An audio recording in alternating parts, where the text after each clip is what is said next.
Jeff. Jeff. Jeff.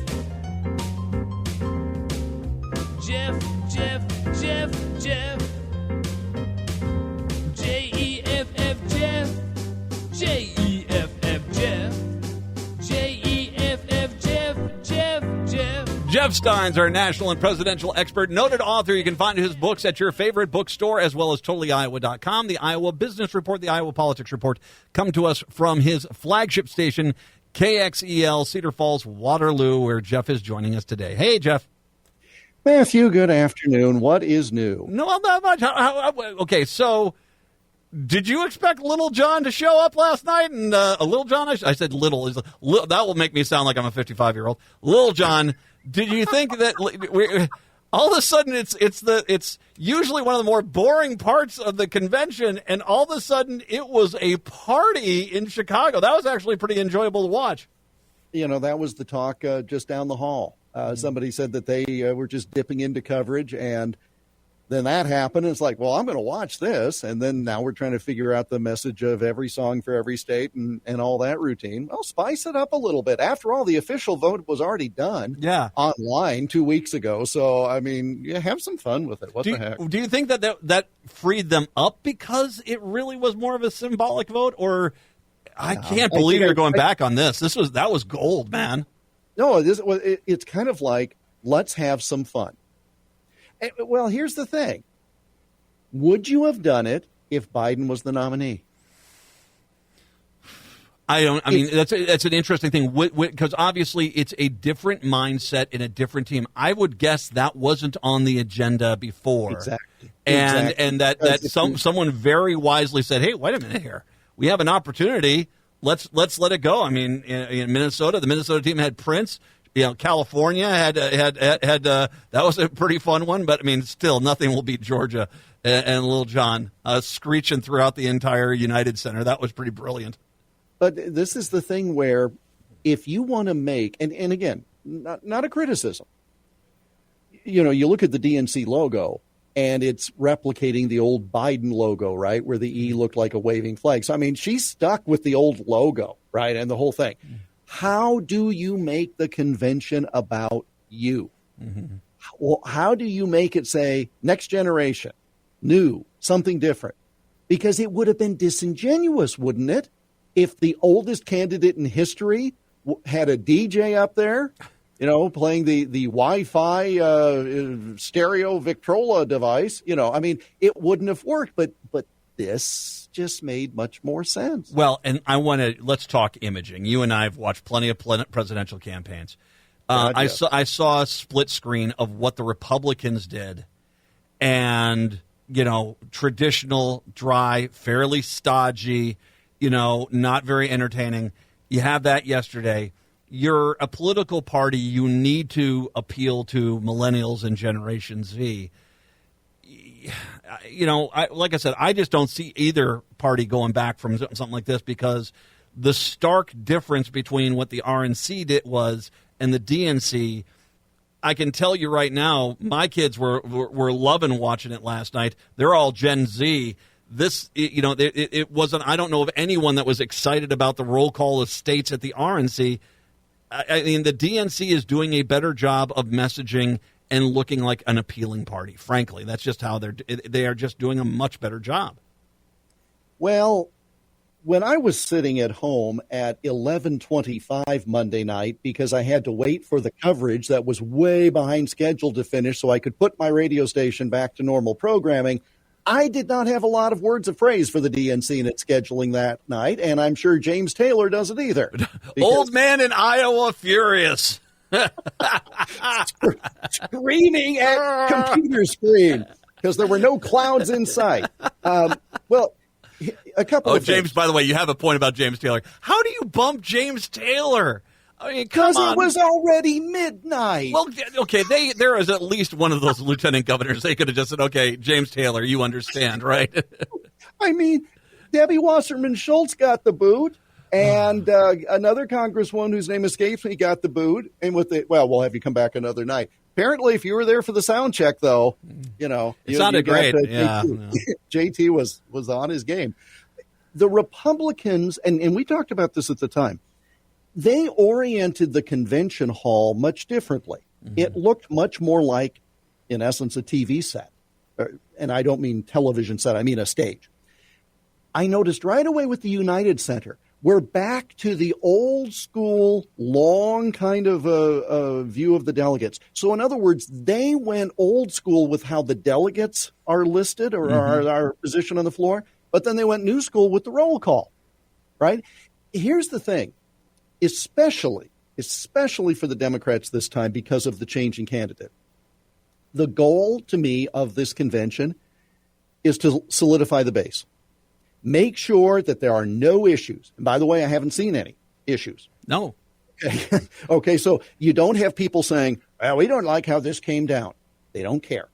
They are very united. They're the United Center. But that was one of the big questions is, will the Democrats look like they're united? I haven't seen a bump in the road at this point. No, and so the Republicans, from a stagecraft standpoint, you may not like the message, but it ran very nicely. I mean, even Democrats are saying, we need to take a page out of this book. Okay, well, other than the timing, and somebody better get somebody a watch, they're blowing through the prime time, but that's okay because what the goal was, and I hear people say, well, this is how you reach out to independents. No, the convention is to solidify the base. Make sure that you go into Labor Day solid. You've got your 40%, and they've got their 40%, and the fight for the independents, the 20%, goes from here. But you can't get there until you take care of the base. And they're doing that so far very well, and I see nothing to suggest otherwise. Well, and the convention, where are the protests in the streets? Well, yes, there are a few. But they're nowhere near. Yeah, exactly. It's not like 68. Yeah. Well, no, and this idea of it was going to be like 60, I mean, it's so easy. Right? It's like, oh, Chicago, it must be like 68. Shut up. But it's not the kind of protests that had been feared or expected by those putting on the convention. And as a matter of fact, it looks like and I'll say it like this because it's a weird thing, but this is the world we live in. It's an Instagram convention. I mean, you're getting photos out there, and all of a sudden you create buzz. Little John going past me. That's great. You have here's Sean Astin in the Indiana delegation. It's Sam Weisgamgee from the Lord of the Rings. It's a really you're creating Instagram moments. Let's go with the speeches last night. Predominantly, I want to talk about Michelle Obama because I did like this analogy. The same woman that resonated greatly with when they go low, we go high. She basically was, Breaking Bad, say my name. There was a much different tone. And I want to ask you, do you think that speech changed with Kamala Harris? Or do you think that these were the speeches they were planning on putting out anyway, and it kind of, bites a little harder now that Kamala Harris is the nominee, not Joe Biden? Here's what I remember. I remember a lot of talk that Michelle Obama was not speaking. When Joe was the nominee, she wasn't on the list. Adding Michelle Obama after Kamala Harris became the nominee is how I understand this all went. Okay. So I think that just answered your question. I thought she was. There was a lot of people that were saying she was going to be out there, but that does make a lot of sense. It does make some sense to come on out and feel like your message has to change now that we have 3 months. TikTok goes the clock. And by the way, there's one other thing, and I have heard multiple people on the right must have gotten the talking points facts because that's how they probably get it. Yes, but it's like, oh, the poor Joe, and he's relegated. This is my Republican talking points guy voice, Seattle. Just so you know, I'm starting to do voices since Matt does. Oh, you're pushing Joe off to Monday night, and then he leaves town, and how disrespectful. Okay, that's crap, and here's why. Yeah. Every time there's a retiring president, they come into the convention on Monday night. Yep. They have the valedictory, and they symbolically leave the building and hand off to whoever is next. It has happened time and time again because when Matt McNeil is running for president, having been vice president, he doesn't want the old guy or gal hanging around. Yeah. You'll want your own convention. So the fact that Joe is on Monday night is in accordance with the norm. It is not well, look at the disrespect. Can't they even give him a decent speaking spot? That was traditional. Now, should it have started as late as it did? No. But they also knew that the major networks were not going to cut away. No. It was a good speech, and he had a good speech. It was set up well. Once again, you and I could make an argument that one or two speakers probably should have been other cut, but it was a good speech. Well, here's the thing: it's the speech he was going to give in acceptance.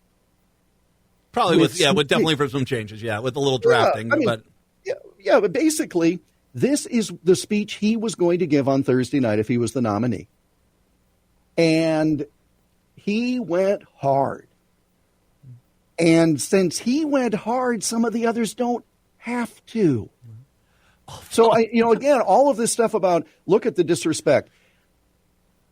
Usually the networks, and there are two things on this. One is that I've seen them just cut off at 10 o'clock Central. Sorry, we told you we'd do an hour. Well, were you going to not have Obama? No. Exactly. They stayed. So, it's a calculated risk. But here's the other thing. I heard all this, hand-wringing about Joe didn't get to speak until the late movie was on. One of these analysts said, I'm not watching TV. I'm watching on my phone.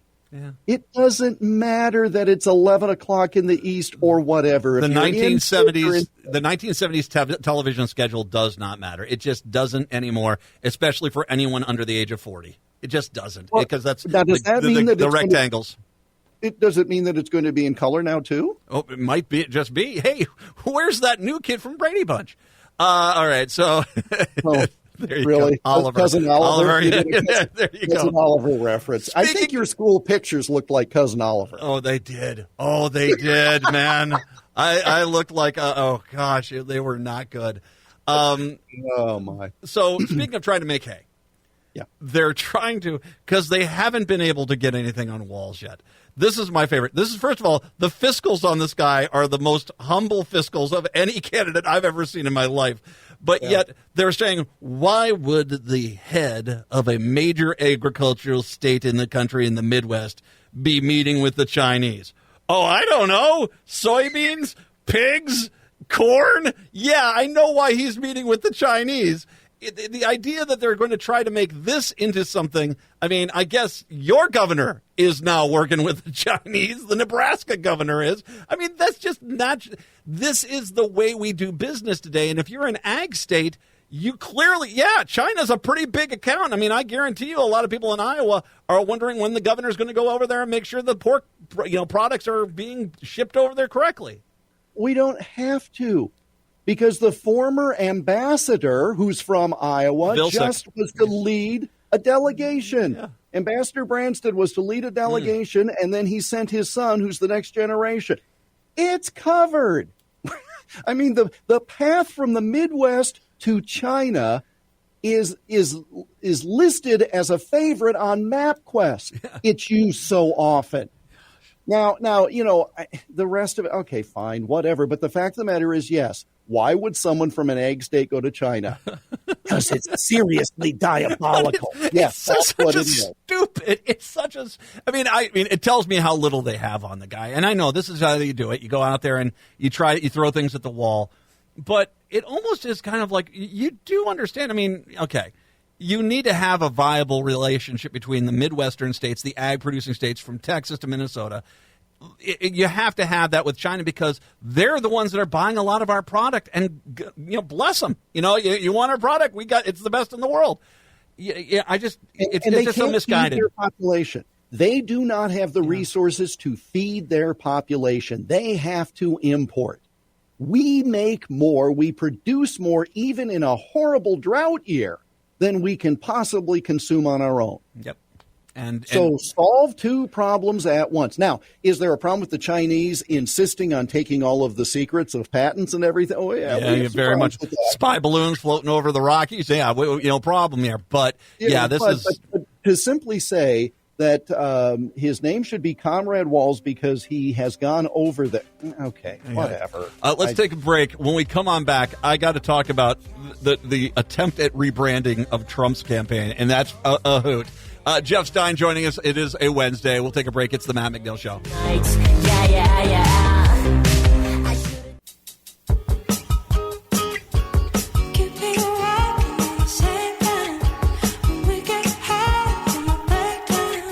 Broadcasting in the evenings on WCPT 820 Chicago's Progressive Talk. Overnights at 11:50 a.m. at KKNW in Seattle. And, of course, on AM 950, the Progressive Voice of Minnesota. It's the Matt McNeil Show. Jeff Stein joining us right now. Jeff, and by the way, speaking of protests, they protested Colbert last night. They protested like one of the early events on the Sunday. But, yeah, the Democrats were anticipating this, and they have – I'm not saying that there hasn't been. I know from the Minnesota delegation, which had a large amount of uncommitted, there was some discussions there. But they've really kind of dispelled any of these problems from really taking over and being a center stage issue. Well, and they were talking about a lot of people potentially being hurt and injured, et cetera. It appears to me that if you're a Twins fan at a Padres game, you are more at risk. From what I understand, than in Chicago. Well, actually, it's more like a Dodger. I think the Giants maybe the Giants games. Those are a little tough for the. Oh, I was just seeing a story that said fan left bloodied after brawl in stands at Padres Twins game. Go to a Wild game, man. And the third period, they're all drunk on the upper deck, dude. Man, it's an MMA match up there sometimes. Did you just say third period? Third period of a Wild game. What I'm reading Padres and Twins. Well, but I'm saying, but you see, you wonder why in Minnesota sports, I don't go to an NHL game, man. Go to Phillies. Go to a Philadelphia Flyers game. One quick thing about Walz. Yes. What's his message? What's his task for tonight as the new VP candidate? He needs to come in and basically talk about why he would give up such a cool job for this. And so that's where it's highlighting Kamala Harris as a person, because to all accounts, they clicked. Oh, yeah. And they seem to have some general affinity for one another when you see them together. He gets the opportunity to define her as a person, much like the second gentleman did last night. Mm-hmm. And then she gets the chance to identify herself as a person of stature tomorrow night. Keep that fire burning that they have been able to create since she announced him as his VP. That's the key. All right, so here is the problem. I mean, and this is something Trump is clearly trying to bite his tongue, because it's clear that, whether it's Obama, whether it's Biden, they're trying to get underneath Trump's skin, and his handlers today must have been holding him back, trying to keep his phone away from him. He's trying to rebrand himself as, where do you get the idea I'm this negative guy? I'm always Mr. Sunshine. I don't know. I mean, of course, he had a soft run in 2012, 2016, 2020. He is Johnny Doom and Gloom. As a matter of fact, I think it was the Daily Show showed him his attacks on Biden and how they're the exact, in 2020, and how they're the same exact attacks on Harris. Worst economy ever. We're all going to be at war. You're all going to lose your stuff. And this is who he is. This is his id.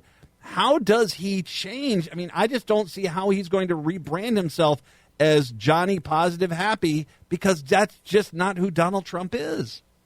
Positive Happy is a hyphenated surname, I believe, in this. Johnny Positive Happy. Well, notice Senator Clinton, Secretary Clinton the other night said, he makes fun of the candidates, laugh, etc. Where have we heard that before? I mean, in essence, she's pointing out that the attacks that he's using on Harris are the attacks that he used on her. Yes. And if you want to use the "are you better off now than you were 4 years ago" argument, then stick with that. But if you want to start making fun of people's names and everything else, you're missing your opportunity. This can be, Matt, an election based on issues and positions and stances. If the candidates will let it be that. If it was someone besides Donald Trump, sure. But he went after a Medal of Honor. He downplayed. He not only did it once, he doubled down on it, because he wanted so much to impress Sheldon Adelson's widow, because he badmouthed her. I just watching Republicans saying, "What are you doing? Stop it." And that's the thing. I have heard more Republicans in the last month say, "What are you doing? Stop it," in a variety of little contexts. And I talked to you about this last week, where they're saying, anybody know how to get a message to him? Doesn't matter. It won't matter. Well, you have his cell number. You could send him a text, but he's not going to listen. Well, apparently Benjamin Netanyahu does. Yeah, that story breaking today. I'm working with Benjamin Netanyahu to try to kill the peace deal. I think he's today. Clearly, I said last night as I was watching this, and I was watching, especially Michelle Obama and Barack Obama. They're clearly trying to get him to explode. And he's already said to apparently a number of people, he's very scared that Kamala Harris's numbers on her speech will be a lot higher than his. The convention already is. Oh, yeah. And the thing lasted. Biden got to speak on both day one and day two of the convention. If that's what he's going to focus on, then there's not much you can do. Mm-hmm. If you focus on issues, you have a chance. Both sides. But if they don't, then we're just going to have this mess, and the independents are going to tune out, and you're going to have lower turnout than you would expect, and it's going to be affected by state ballot initiatives where there is excitement and a thrust to do something as opposed to this ticket. Well, and he needs to, and I'm not trying to give him help, but reality is his best look is these in-the-field rallies outdoors. He's going back to this, I think, in North Carolina today. He's trying to do another. He's doing one today, yeah. and somebody fainted, and he stepped away from the bulletproof glass to go over and help the person. Yes, that's an image that wins for him. But then he probably went back to the podium and called Matt McNeil a doo-doo head. I don't know. Well, and that's the problem, is that he trying to keep that guy. It's hurting cats. It's hurting cats. Trying to keep him on message.